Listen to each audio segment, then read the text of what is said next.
Welcome back to the show. It's been 18 months since the U.S. and Cuba announced that they would be normalizing relations after more than 50 years of broken diplomacy. In the time since, we've seen each country's embassy reestablished, travel restrictions eased, with American flights and even cruises to Cuba now in operation. But one glaring impediment to fully restoring relations remains, and that is the trade embargo, which is prohibiting American citizens and companies from fully doing business in the country. And that's where claims over U.S. seized property comes in. Analysts say it's a big holdup in getting lawmakers to move forward in lifting the sanctions. The U.S. State Department says there are 5,913 certified claims against Cuba for American properties and businesses seized in the wake of the Cuban Revolution.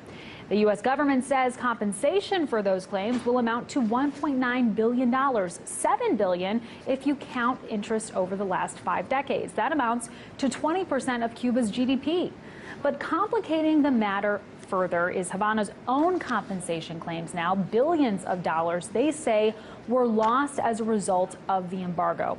So how can the two countries find resolve on this issue and move forward? For more insight on that, I talked to Vito Echevarria, journalist with the CubaStandard. I first asked him to tell me about the American businesses topping the list with the largest compensation claims, and here's what he had to say. Well, yeah, first of all, there's something called the FCS list. That's compiled by a division of the Department of Justice called the Foreign Claims Settlement Commission.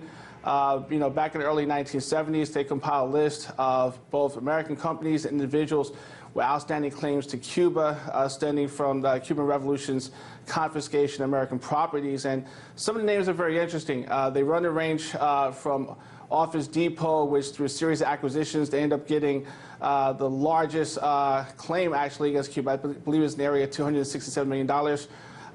There is also Coca-Cola, that's another name on the list, Colgate as well. And then you have Starwood Resorts. They're perhaps the most interesting name on the list. They have a claim in the area of $50 million against Cuba. The reason why Starwood is very interesting is because they seemingly ignored that claim in favor of market access. In other words, they're in favor of basically doing business with Cuba right here, right now. As you know, they struck a deal with the Cuban government to manage 3 hotels in Havana, which has made a lot of news.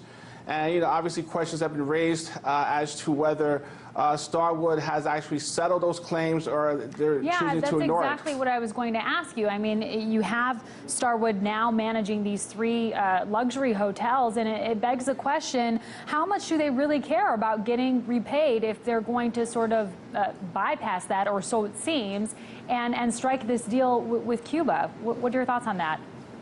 Well, yeah, first of all, there was the former chairman of the FCSE, Tim Faherty. He himself remarked to us at CubaStandard some time ago that many of the larger companies with the outstanding claims, they're far more interested in market access because they understand that Cuba is very hot right now in terms of tourism.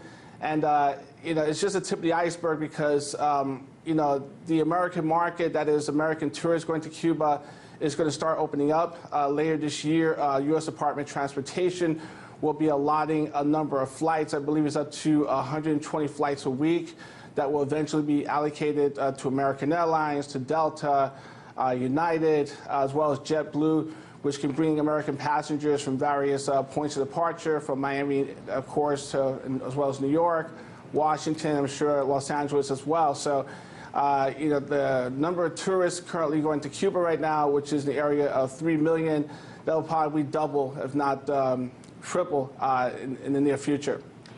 We are talking about $1.9 billion owed here in total, about $7 to $8 billion if you tack on interest.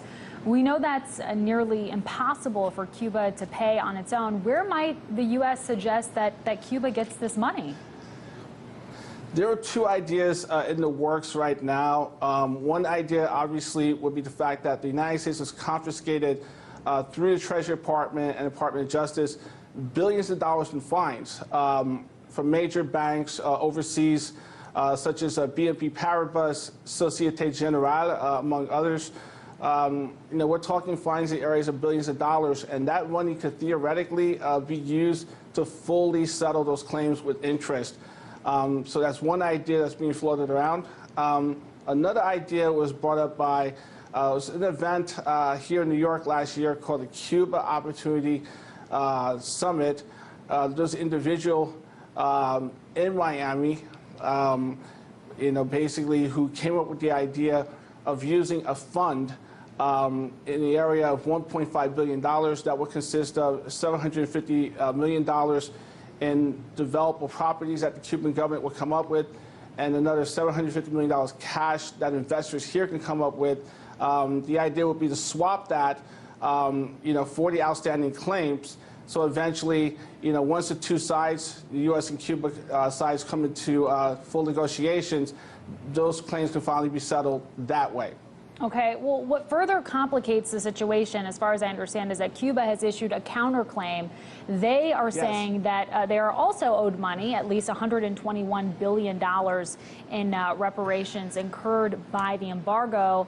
First of all, what's your take on that? I mean, is that a fair argument to make? Yeah, obviously the Cubans are playing hardball on the settlements issue. One thing that they ultimately want for the United States is to settle the issue of Guantanamo Bay. Whatever negotiations are finalized between the two sides, the Cuban government would like to see Guantanamo Bay as part of a settlement.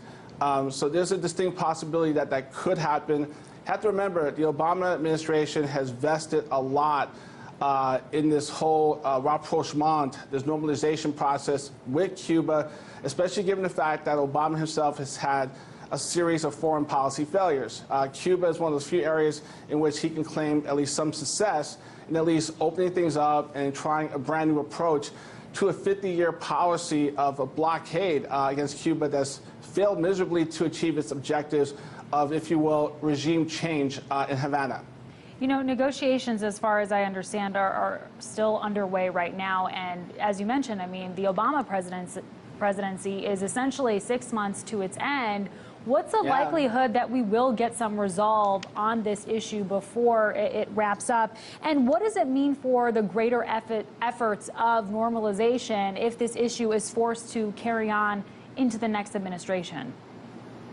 Right, yeah. I mean, one of the issues that's been raised is the fact that Obama's made these changes largely through his executive orders. It hasn't been through Congress itself because he can't get much of anything done in Congress. So all these changes that we've seen in terms of the liberalization of the trade embargo against Cuba, which has resulted in more Americans being able to travel to Cuba, which has resulted in companies like Starwoods being able to strike deals with Cuba, as well as Carnival Cruise Line, which just started their first cruise at Cuba last month. All these were done through his executive orders.